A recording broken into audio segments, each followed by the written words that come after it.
Баршаңызға сәлем достар, Түс Шору каналына қош келдіңіздер. Біз бұл каналда ислам әлемінде танымал түс жорушы ғалымдардың жазған еңбектерін қазақ тіліне аударып, сіздерге ұсынамыз. Сол үшін каналымызға тіркеліп, бізге қолдау білдіріп қойыңыздар. Ал бүгінгі тақырып түсімде кілт көрдім деп аталады. Ал ендеше бастайық. Қайтыс болған адам түсіңізде сізге күмістен жасалған кілт берсе, сізге көп жақсылық келетіндігін білдіреді. Сіздің жұмысыңызда беделіңіз өсіп, мол ақша табатындығыңыздың белгісі. Егер түсіңізде үйіңіздің кілтін жоғалтып алсаңыз, сіздің немқұрайлы адам екендігіңіздің белгісі. Саудагер адам түсінде кілт жоғалтып алса, саудасынан береке келетіндігін білдіреді. Түсіңізде алтын кілт көрсеңіз, сіздің қолыңызда үлкен билік бар екендігін білдіреді.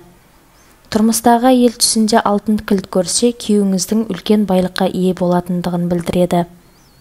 Ибн Сириннің айтуынша, егер жүкті әйел түсінде алтын кілт көрсе, ұл балалы болатындығын білдіреді деген. Бойдақ қыз түсінде алтын кілт көрсе, өте бай адамға тұрмысқа шығатындығын білдіреді. Егер түсіңізде темір кілт көрсеңіз, сіздің үлкен жеңіске жететіндігіңізді білдіреді.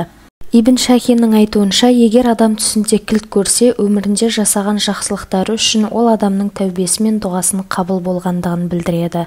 Егер түсіңізде қолыңыздан кілтті жерге құлатып алсаңыз, сізге жасаған қателігіңіз үшін тәубе ету керек екендігін білдіреді. Достар, егер осы видеомыз ұнаған болса, видеоға лайк басып комментарий жазуды ұмытпаңыз. Және осы видеоны барлық достарыңызға таратыңыз. Келесі видеоларымызды өткізіп алмас үшін каналымызға тіркеліп қоңырауды басып қойыңыз. Сау болыңыздар.